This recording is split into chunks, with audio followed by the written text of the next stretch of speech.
សូមស្វាគមន៍ចំពោះកម្មការមេរៀនបន្តទៀតសម្រាប់មេរៀននេះគឺយើងរៀនទាក់ទងជាមួយនឹងរបៀបនៃការដាក់ lower search ទៅឲ្យ full text ឬក៏យើងហៅថា video clip របស់យើងអញ្ចឹងគឺយើងបើកកម្មវិធី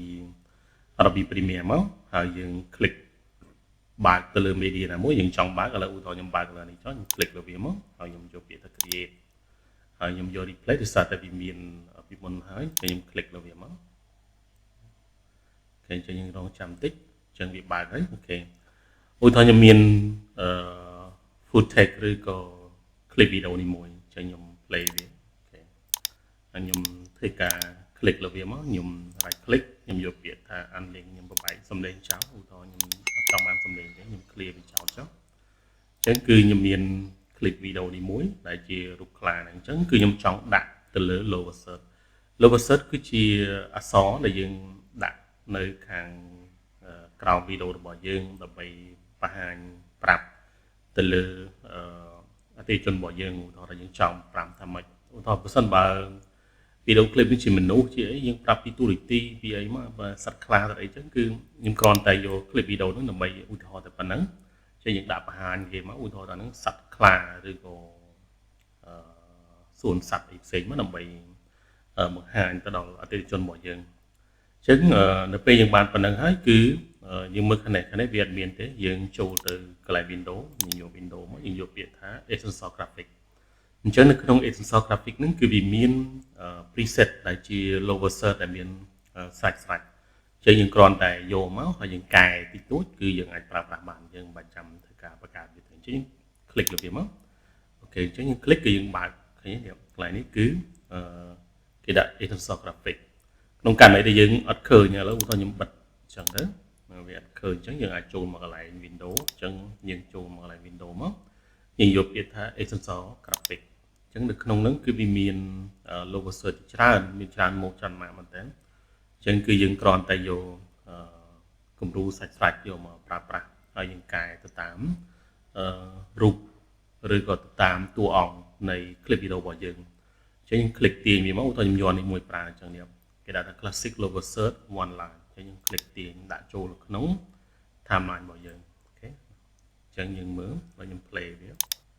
ខេនេះអញ្ចឹងគឺវាមានរាងវាស្អាតស្រេចបន្តមកទៀតគឺយើងគ្រាន់តែធ្វើការ click លើវាមកហើយយើងកែនេះនៅកែគេដាក់កន្លែង edit អញ្ចឹងនៅកន្លែងនេះគេដាក់ insert name here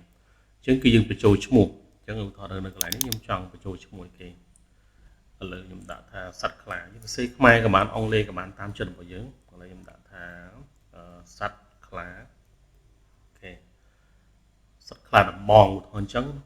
ខ្ញុំមិនដឹងថាខ្លាដំបងអូខេចឹងយើងបានប៉ុណ្្នឹងហើយយើងអាចធ្វើការសារ៉េទៅលើ mode អក្សរពណ៌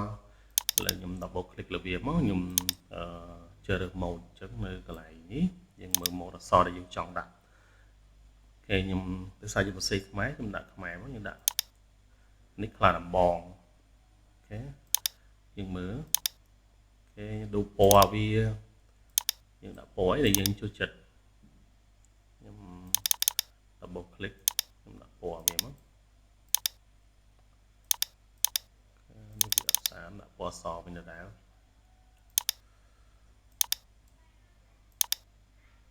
ខេតមកទៀតយើងអាចសារ៉េទំហំវាធំតូចនៅកន្លែងនេះ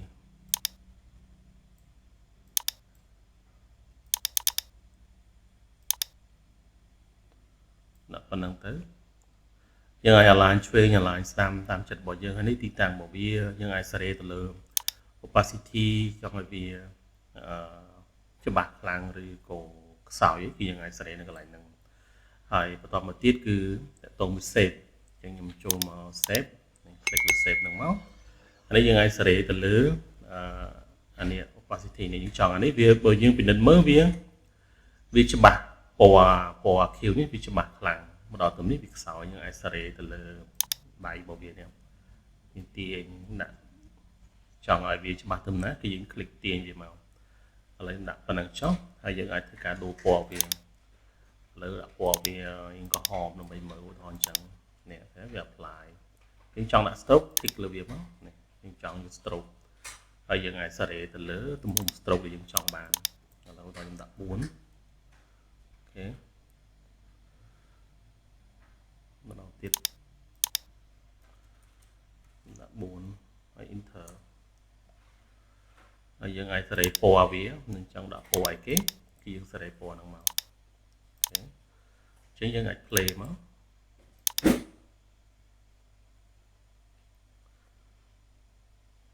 អញ្ចឹងយើងអាច copy ទៅដាក់នៅកន្លែងណាផ្សេងទៀតដើម្បីឲ្យវាបង្ហាញខ្ញុំចង់ដាក់ត្រឹមនេះ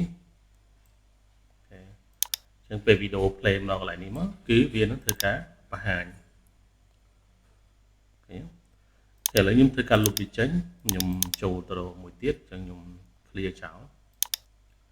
ចេញខ្ញុំចូលទៅរកប្រភេទផ្សេងទៀតចេញខ្ញុំ click ទៅលើកន្លែងក្រាប់សំដៅកន្លែង Extensor Graphic នេះ click លើ browser មួយយើងរើស mode ផ្សេងទៀតឥឡូវយើងរក mode ណាដែលយើង copy អាមុនអានេះអាមុនវាមានច្រើនយើងអាចនេះដាក់ចំណងជើងឬក៏ក្បាលវីដេអូក៏បាន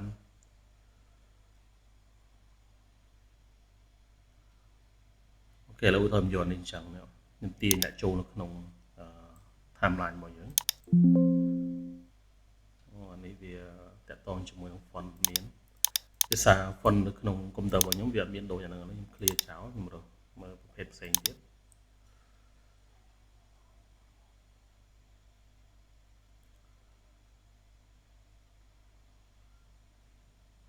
យើង scroll វាមក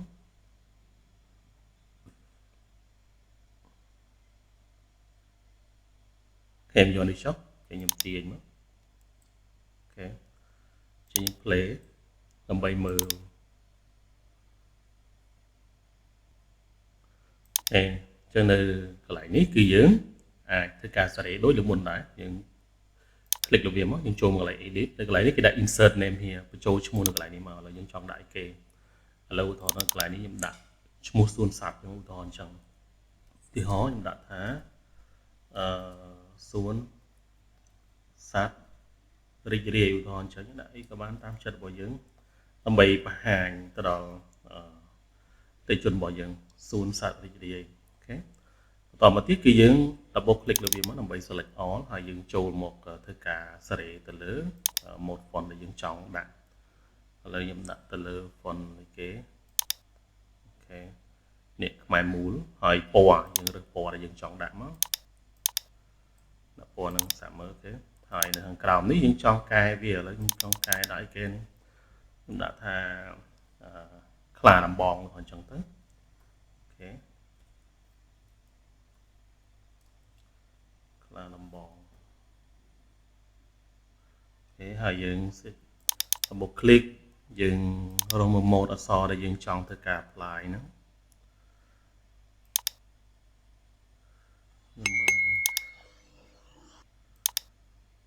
បន្តមកទៀតយើងអាចធ្វើការសេរីវាទៅលើអក្សរហ្នឹងដែលយើងចង់សេរីវាយើងអាច align ឆ្វេង align ស្ដាំអីតាមចិត្តយើងមកកណ្ដាលដូរពណ៌វាដាក់ពណ៌វាពណ៌ខ្មែរឃើញអូខេឃើញខ្ញុំ back control C back វាមកវិញអូខេហើយខ្ញុំធ្វើការតឡើងទៅលើទំហំរបស់វាណែធំបន្តិចមកបក click លើវា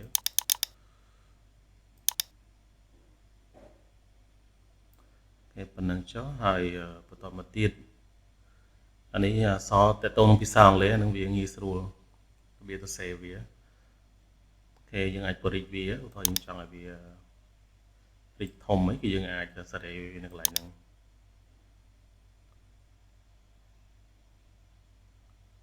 ដាក់ប៉ុណ្ណឹងចុះ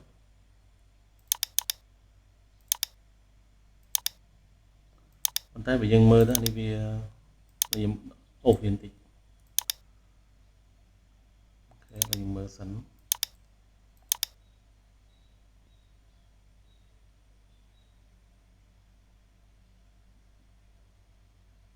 ូខេ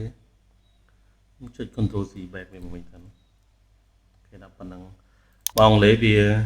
ខ្ញុំ back វាមកវិញ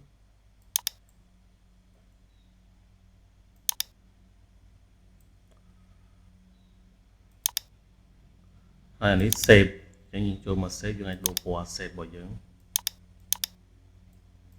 សារ៉េពណ៌យើងចង់ apply ហើយ stroke ដាក់សម្ោលដាក់អីគឺបានតាមចិត្តរបស់យើងអូខេអញ្ចឹងខ្ញុំមានតែប៉ុណ្ណឹងអញ្ចឹងដូចខ្ញុំបញ្ជាក់អញ្ចឹងគឺយើងអាចយកកន្លែង Photoshop graphic នេះយក logo search មកដាក់នៅលើ clip video របស់យើងហើយយើងអាចកែសម្រួលទៅតាមតួអង្គនៃ clip video របស់យើងអញ្ចឹងសម្រាប់មេរៀននេះគឺយើងបានរៀនទៅជាមួយនឹងរបៀបនៃការយក logo search មកដាក់នៅលើ clip video របស់យើងឬក៏យើងហៅថា full text សូមអរគុណសូមជម្រាបលា